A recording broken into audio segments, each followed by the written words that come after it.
Hello everyone, welcome back with me again in this channel. On today's tutorial, I'm going to show you how you can remove the watermark or the CapCut and credit in your edit. So here, when you start a new project, CapCut ending credit will be added automatically, this one, and you can't delete or edit the CapCut logo.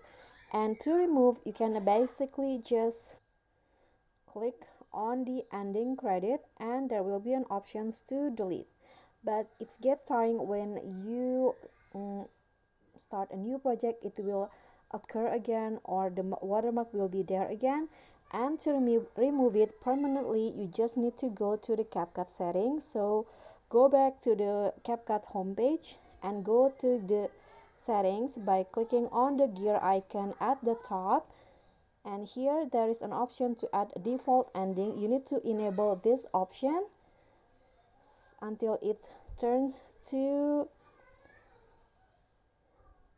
gray like this. So when you start a new project, there will be no end credit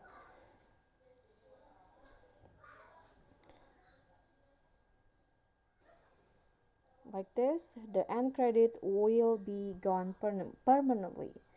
Okay, so that's all from me. Thank you so much for watching. I hope you enjoyed this video. So don't forget to like, comment, subscribe, and also click on the thanks button. Bye.